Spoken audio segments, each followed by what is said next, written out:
Hello, it's Monica from Crafting with Quilling Lady, and welcome to my 9th day of First Communion project. In today's video, I'm going to show you how to create this shaped cut in a chalice shape. If you like it, I'm going to show you how to do it. And if you like First Communion, recently I launched my new collection called White Elegance, and you can see it here. If you like it, I left all the links in the description down below to buy me a coffee website where you can get it. However, if you really want to get it for free, I do have a giveaway, which I'm going to tell you about it later on in this video. To create my project, I used the SVG file I created for First Communion shaped card, and I made the chalice bigger. And I used my scan and cut machine to cut those two panels using 300 GSM multi-purpose card. And now I'm going to create a top flap on one of them using my scoring board and a bone folder. And this is the easiest way to create any shaped cut. So now I'm going to create a flap, then it will be time to fold and burnish that scone line and attach the front and the back together. And this is so easy to do. So if you like very unique shaped cuts, have a look at my SVG file, and I left the link in the description down below. I'm going to use my liquid glue to assemble those two panels together. And that is the cut base. Super cool, right? To add even more interest to the cut, I cut one more panel like this. However, this time I use a pearlescent cut from Crafter's Companion, and when you tilt the cut, it gives you that beautiful shine. So now I'm going to attach it at the front of the cut, and then I use other elements from that SVG file, and I use different gold card. First, I use my favorite Crafter's Companion card, and then I use the new one card, which also comes with the glitter part as well. But this time I used the pearlescent one and the gold beautiful card. Pearlescent again. So now you will see all the panels here, and then as you can see, I'm going to attach them all together using my liquid glue. However, if you want to add even more interest, you can add an embossing folder, and that will really make a difference. So that's what I did on the chalice here. I really wanted to try to make it as central as possible, so I do have that symmetry effect, and in the end, it really worked. So you can use any embossing folder from your stash to make your projects even more special. So now when this is ready, I'm going to assemble those two pieces. And if you want, you can also leave it plain as well, and that'll be perfectly fine.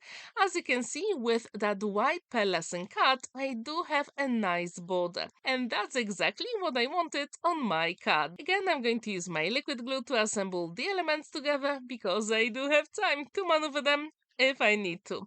And with the hose that you're going to see in a moment, first I cut the circle using white card, the 300 GSM, so I will have a nice contrast between the pearlescent and the white card. And then I use a gold card from the part I just told you about, and all the links to those products you can find in the description down below. I'm going to add a tiny bit of liquid glue, and then when this is ready, I also cut the letters IHS with a different gold, actually the same as for the chalice. So not only I'm going to have a very nice contrast, but all the elements are going to match beautifully. And to add even more interest to this cut, I use double-sided foam adhesive for extra dimension, and I do recommend that you use it for your projects as well. As I told you, I do have a giveaway on my channel. If you want to get White Elegance digital collection for free, all you have to do is to be a visible subscriber. I want you to like and comment on all 10 videos with First Communion series. Then you can choose any 5 other tutorials on my channel. I want you to watch them, comment under them, and when this is ready, you can download any free project from Buy Me a Coffee website, and I left the link. And then on the 10th video, which is tomorrow, I just can't believe it, leave the name of the free project you downloaded. And the deadline is the 10th of May 2024. If you'd like to check the rules again, I left them in the description down below. So as you can see, I'm adding some dimension with double-sided foam adhesive. I added few drops of liquid glue, then double-sided foam adhesive, and then a few drops of liquid glue as well. So if you like shaped cards, don't forget to check that SVG file on Buy Me a Coffee website, because this is so cool. You can create that chalice in any size you want, which I think is absolutely amazing. So now when this is ready, I thought something is missing on it. I really like it so far. It stands proudly on a flat surface, but from my collection, I'm also going to add one more element, and I couldn't resist. It's all about the beautiful white flowers. So I decided to use those white roses. I fussy cut it off camera, and I'm going to assemble them on my chalice card. Super quick and simple. And I didn't want to cover the whole embossing panel, just a little bit. And then when this is ready, the very last thing to do is to add a sentiment. So I created a sentiment in Polish, and if you'd like to get some sentiments in Polish or English about First Communion, please let me know in the comments down below so I can post them on Buy Me a Coffee website.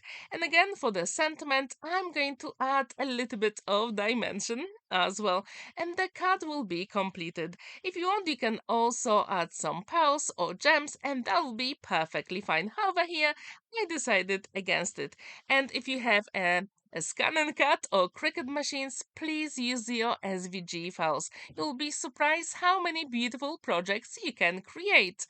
And the cut is complete. There is plenty of space to write your message inside, and as I told you earlier, it stands proudly on a flat surface. Super cool, right? So, if you like it, please let me know in the comments down below. Thank you so much for watching and spending that time with me. Don't forget to like this video, give it a thumbs up, and subscribe to my channel if you haven't already. And don't forget that tomorrow I'm going to have my last Fast Communion project for you in that series. Have a wonderful day and happy crafting!